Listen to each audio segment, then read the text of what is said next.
One brother killed another, and the ground itself bore witness. Genesis tells us that Cain rose up against Abel in the field. But the Torah doesn't end with the body. It ends with a conversation. God says to Cain, "What have you done? The voice of your brother's blood cries out to me from the ground." And then comes the part that has haunted readers for 3,000 years. Cain is cast out, east of Eden, away from the presence of the Lord. But before he goes, something mysterious happens. God places a mark upon him, and the text never tells us what it was. The Midrash steps into that silence. In Genesis Rabbah, the rabbis record a debate that has lasted for centuries. Rabbi Judah said, the mark was leprosy, a shining, visible affliction that made Cain recognizable to all. Rabbi Nehemiah said, God gave him a dog to accompany him in his wandering, to protect him from wild beasts. And others, and this is the view that echoes through later tradition, said God inscribed upon Cain's forehead one of the letters of the divine name. A letter from God's own name, placed on the face of a murderer. Think about what that means. The name that creates worlds, that spoke light into darkness, now placed upon the forehead of the first human being to shatter the most sacred bond, brother against brother. The Midrash is telling us something profound. The mark was not just protection, it was a paradox. The holy name on an unholy man. Mercy and judgment intertwined. But the Midrash doesn't stop there. There's something else about Cain that surprises us. In Genesis Rabbah 22:13, the rabbis notice that when Cain says, "My punishment is too great to bear," the Hebrew can be read two ways. "My sin is too great to be forgiven," or "My punishment is more than I can carry." The Midrash says, Cain repented, and God accepted his repentance. But he did not commute the sentence. Cain would still wander. He would still be east of Eden. But he would live. And live he did. Cain went to the land of Nod, the land of wandering, and there he built the first city. From his line came the first metalwork, bronze and iron, the first musical instruments, the first arts of human culture. The Midrash notes the irony. The restless wanderer built roots. The outcast created civilization.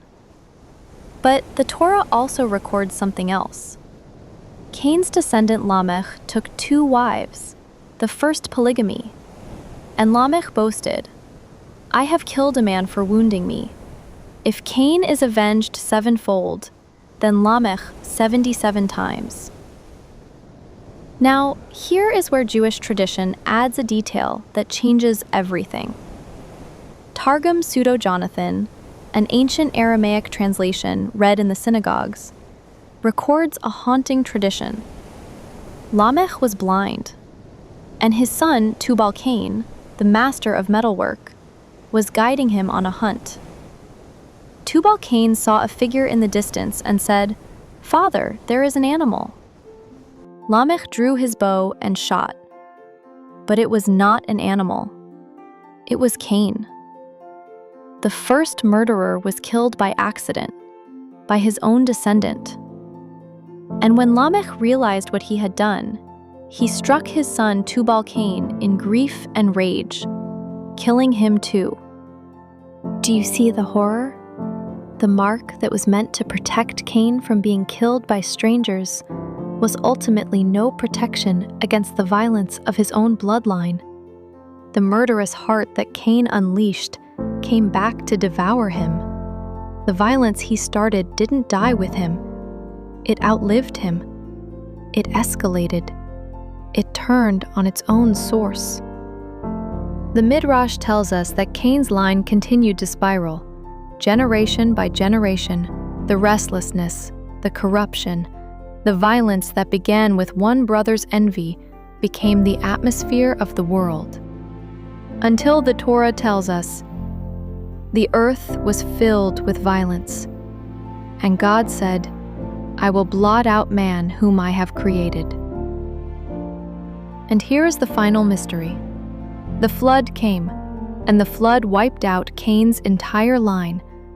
The bloodline that began with the first murder was drowned in the waters of judgment. The city Cain built, the culture he founded, the line he fathered, all of it vanished. The mark that preserved him for generations ultimately could not preserve his legacy. Mercy had given way to accounting. But the Torah preserves Cain's story for a reason. The Midrash says that when Cain repented, God accepted it, not because the sin was small, but because repentance itself is precious. And yet, repentance did not erase consequences. Cain was marked. He wandered. He built. And his line was ultimately washed away. The mark was a stay of execution, not a pardon. It gave time. It gave space. But it did not give immunity from the harvest of what was sown. So what was the mark? The Midrash leaves us with the mystery, a letter of God's name, a sign of protection, a warning, a tether, something visible, something set apart, something that said, this man is being watched, not because he is holy, because the story is not finished. And what happened to the murderous heart? The Midrash suggests it did not die with Cain. It was inherited. It was amplified. It filled the earth until the earth could bear it no longer. And then the waters came. Next time, we will sit with the grief behind the flood. Not the anger, the grief.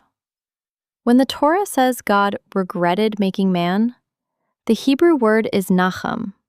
It means he was pained. He took a deep breath. He sorrowed. And we will ask, what does it mean that the creator of the universe can be wounded by his own creation? The mystery continues.